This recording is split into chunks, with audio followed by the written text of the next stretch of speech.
রুডিকে খুন করার অপরাধে সোনাকে অ্যারেস্ট করলো পুলিশ। সম্পূর্ণ জানতে হলে চ্যানেলটি সাবস্ক্রাইব করে ভিডিওতে লাইক দিয়ে দেখতে থাকুন। অনুরাগের ছোঁয়া সিরিয়ালের নতুন প্রমোতে দেখা যাচ্ছে দীপা যখনই সোনাকে বলে যে রুডি বেঁচে আছে, সেই তাকে মারতে চেয়েছিল ইঞ্জেকশন পুশ করে, তখন সোনা খুব রেগে যায় রুডির উপরে যে রুডি তার জীবনটাই নষ্ট করে দিয়েছে, সব কিছু এলোমেলো করে দিয়েছে।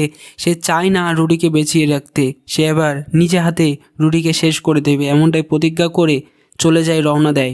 রুডিদের বাড়িতে এসেই দেখতে পায় সেই ছদ্মবেশী মেয়েকে। এটা দেখেই সোনা বোঝা যায় এটাই আসলে রুডি। তখন সোনা এগিয়ে যায় সে তাকে মারতে, তখন রুডি বলে এরা কি করছো সোনা? সোনা বলে তুমি আসলে রুডি। তখন রুডি বলে রুডিকে? আমি তো একজন মেয়ে, তুমি দেখে চিনতে পারছো না? সোনা তখন একটা অঘটন ঘটিয়ে দেয় তার সঙ্গে। তারপর রথযাত্রার দিনে সবাই আনন্দ করতে করতে এগিয়ে যাচ্ছে জয় জগন্নাথ বলে, ঠিক তখনই পুলিশ চলে আসে আর বলে সোনা ইউ আর আন্ডার অ্যারেস্ট, খুনের দায়ে তোমাকে অ্যারেস্ট করা হলো। তখন দীপা বলে কে খুন করেছে? সোনা কিছুই করেনি, সোনাকে অ্যারেস্ট করার আগে আমার ওপর দিয়ে যেতে হবে। পুলিশ অফিসার হলে বলে দরকার হলে তাই যাব।